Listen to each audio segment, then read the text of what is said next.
frangins, salut les frangines. 10e revue d'après-match, après une victoire, la deuxième à l'extérieur, après celle à Monaco. La Côte d'Azur nous réussit bien. Donc une victoire pas flambante dans le contenu, mais importante au niveau comptable et importante au niveau confiance. On rentre tout de suite dans les détails de ce match avec une composition à la base en 4-3-3 qui s'est déclinée en 4-2-3-1, concoctée par Rudy Garcia qui a dû composer avec de nombreux absents.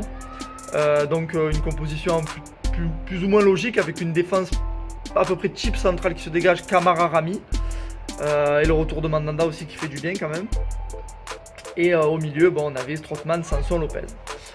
Donc, je l'ai dit, beaucoup d'absents. Notre meilleur défenseur, Sakai, blessé. Notre meilleur buteur, Thauvin, blessé.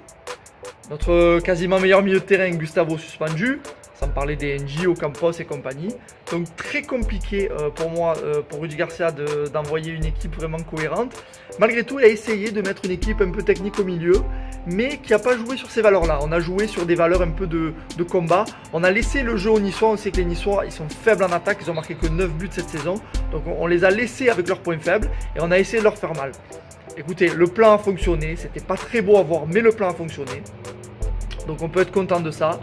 Au niveau des individualités qu'on peut ressortir, évidemment Bounassar qui a fait un match superbe, ça a été pour moi le meilleur joueur olympien. J'ai bien aimé Max Lopez que j'ai trouvé plutôt serein, il a essayé de donner un petit peu d'allant à l'équipe, surtout quand on n'était pas bien, il a amené du mouvement et tout. J'ai beaucoup aimé Mandanda et Strootman dans nos temps faibles, j'ai trouvé qu'ils étaient très rassurants, j'ai trouvé qu'ils étaient très impliqués, j'ai beaucoup aimé. Maintenant, ce que j'ai beaucoup moins aimé, c'est évidemment Payet. Mais je pense qu'il était malade ou je pense qu'il avait la gastro parce que je l'ai trouvé apathique sur ce match.